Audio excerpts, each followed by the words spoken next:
যে কিং যিনি রুলার তার কিন্তু অ্যাবসলিউট পাওয়ার আছে। মানে যদি এই যে আমার ঠিক মাথার উপরে দেখতে পাচ্ছ এই স্থাপত্যটা, এটাই। তো গাইজ আমরা চলে এসেছি কিন্তু আমাদের সিটি ট্যুরের নেক্সট স্টপ। সিঙ্গাপুরে যেমন কাটায় কাটায় টাইম মেনটেন করা হয়, মালয়েশিয়ায় কিন্তু তা নয় আমি দেখতে পাচ্ছি। কেননা 9টার সময় টাইম দিয়েছিল আমাদের সিটি ট্যুর স্টার্ট হওয়ার, এখন বাসতে চলেছে 10টা প্রায়। আর এখন আমরা বাসে উঠছি সিটি ট্যুরের জন্য। আমরা যে হোটেলে এসে উঠেছি মানে গ্র্যান্ড কন্টিনেন্টাল কুয়ালালামপুরে, তো সেখানে কিন্তু একটা ইনফরমেশান তোমাদের সাথে শেয়ার করে দিই। আমাদের প্রত্যেক রুম প্রতি 10 রিঙ্গিট করে লাগছে প্রত্যেক দিনের জন্য। মানে আমি এখানে 2 দিন আছি একটা রুম নিয়ে, তো আমার 10 রিঙ্গিট করে প্রত্যেক দিনের জন্য লাগছে, অর্থাৎ টোটাল লেগেছে 20 রিঙ্গিট। এটা নাকি গভর্নমেন্টের ট্যাক্স নির্ধারণ করা আছে, তার জন্য দিতে হবে। আগে থেকে এটা আমার জানা ছিল না, এখানে এসে জানলাম আর কি, তারপর পে করেছি। তো তোমরা কিন্তু আগে ভাগে প্রস্তুত হয়ে আসবে। মালয়েশিয়াতে এই গভর্নমেন্টের ট্যাক্স যখন ধরা থাকে তখন পে করতে হয় আর কি। 10 রিঙ্গিট এখানে নির্ধারণ করা হয়েছে। 2 দিন আছি তাই 20 রিঙ্গিট আমাদের শুরুতেই দিয়ে দিতে হয়েছে। গাইজ আমরা এখন মালয়েশিয়া সিটি ট্যুরের ফার্স্ট স্টপে চলে এসেছি, যেটা হচ্ছে ইস্তানা নেগারা, মানে কিংস প্যালেস। কিংসের রয়্যাল প্যালেস আছে এখানে, সেখানে আমি চলে এসেছি।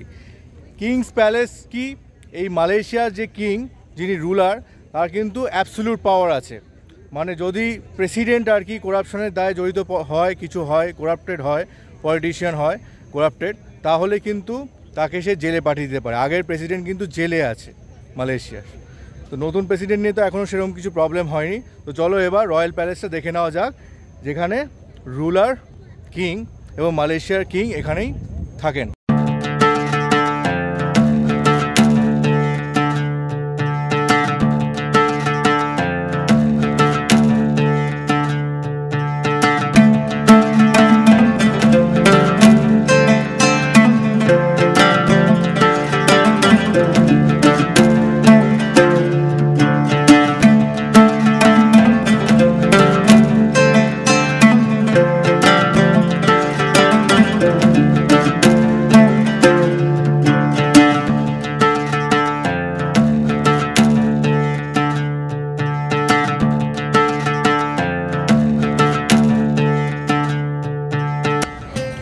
আশা করি গেটের মধ্যে দিয়ে তোমরা দেখতে পাচ্ছ ওই যে রয়েছে ওটা হচ্ছে কিংস প্যালেস, ঠিক আছে। খুবই টাইট সিকিউরিটি আর কি এখানে। তো এই গেটের বাইরে দিয়ে তোমাদেরকে দেখাতে হচ্ছে কিংস প্যালেসকে।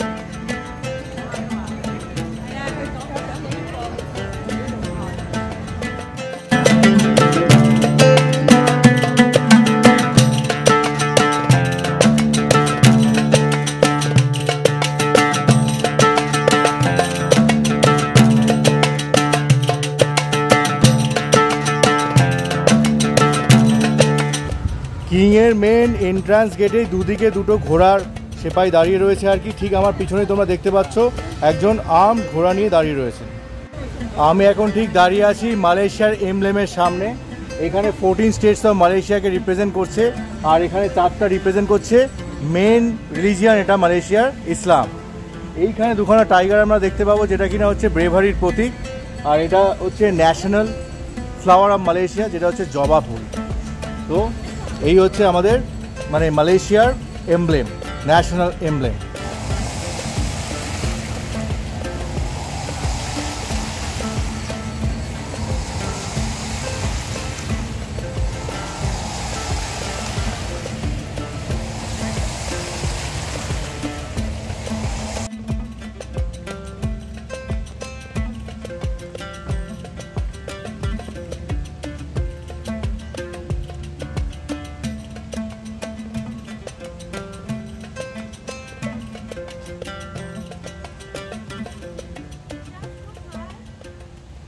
তো গাইজ আমি এখন ঠিক দাঁড়িয়ে আছি আমার নেক্সট স্টপ সিটি ট্যুরে, অর্থাৎ ন্যাশনাল মনুমেন্টের সামনে। এই যে আমার ঠিক মাথার উপরে দেখতে পাচ্ছ এই স্থাপত্যটা, এটাই হচ্ছে মালয়েশিয়ার ন্যাশনাল মনুমেন্ট।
তো গাইজ আমরা চলে এসেছি কিন্তু আমাদের সিটি ট্যুরের নেক্সট স্টপ ইন্ডিপেন্ডেন্স স্কোয়ারে।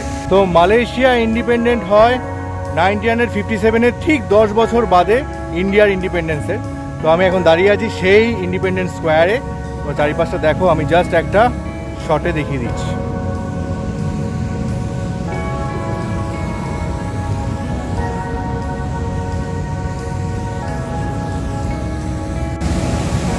তোমরা মালয়েশিয়াতে এসে কিন্তু কুয়ালালামপুরের hop in and hop off ট্যুরটাও নিতে পারো, সিটি ট্যুর আর কি। দেখতেই পাচ্ছ এরকম বাসে করে তাহলে তোমরা ঘুরতে পারবে ফুটখোলা বাসে।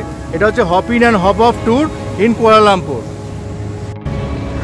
এখান থেকে আশা করি তোমরা দেখতে পাচ্ছ এই যে টাওয়ারটা, এটাই হচ্ছে মারডেগা টাওয়ার।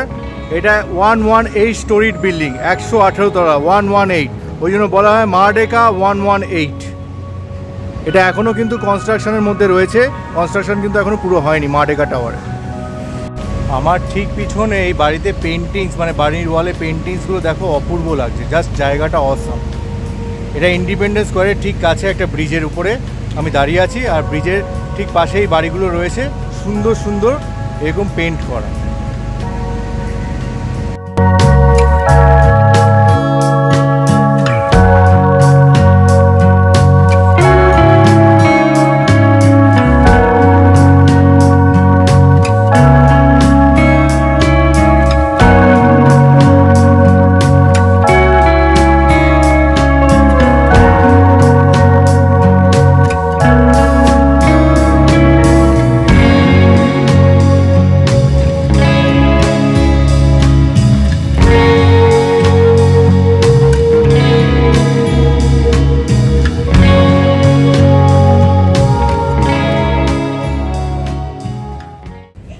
আমরা এখন কেএল টাওয়ারে চলে এসেছি, যেটা কিন্তু সিঙ্গেল টেলিকমিউনিকেশন টাওয়ার। বলছে কেএল টাওয়ারের হাইট হচ্ছে 421 মিটার্স। তো একদম উপরে যাব কেএল টাওয়ারে, চলো সঙ্গে থাকো আমার।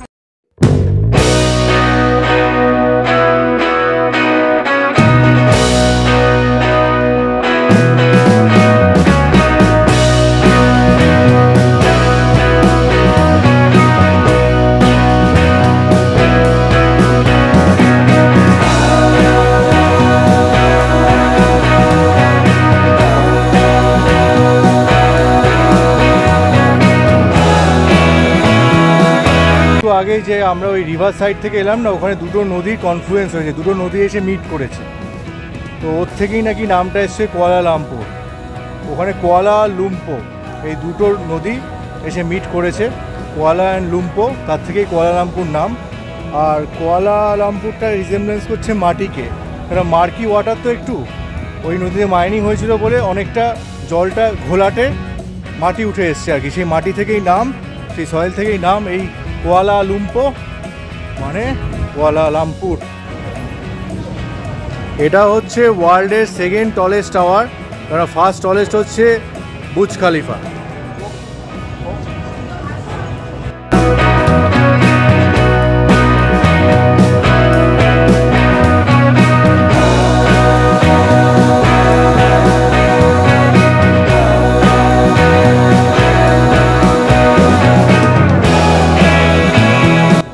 এটা হচ্ছে মারডেগা টাওয়ারের ভিউ কেএল টাওয়ার থেকে।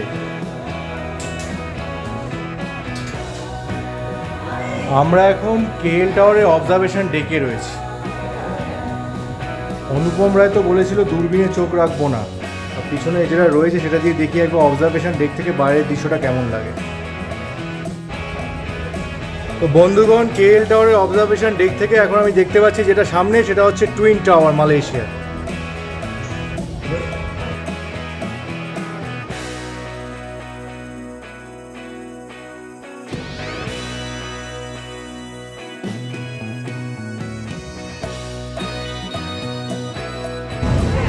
সিটি ট্যুর করতে করতে এবারে আমরা চলে এসেছি মালয়েশিয়া টুইন টাওয়ারের সামনে। তো এখানে একটা ট্রায়াঙ্গুলার এরিয়া রয়েছে আর কি, যেটা হচ্ছে best spot to take the photo.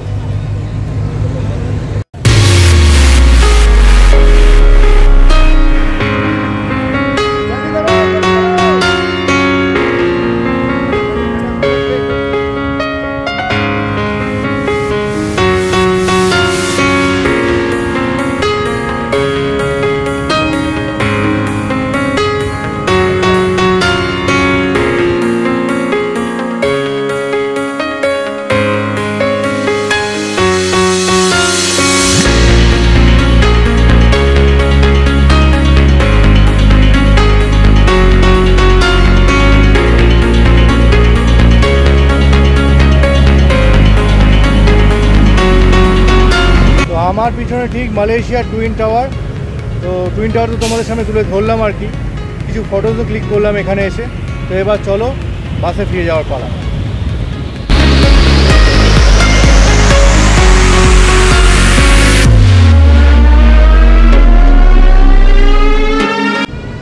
তো বন্ধুগণ, এখন আমি আমার নেক্সট স্টপ সিটি ট্যুরে চলে এসেছি, সেটা হচ্ছে chocolate factory in Malaysia. Chocolate factory কুয়ালালামপুরের মালয়েশিয়ায় রয়েছে এটা। তো এখানেই এখন আমরা দেখবো ভিতরে গিয়ে কী আছে।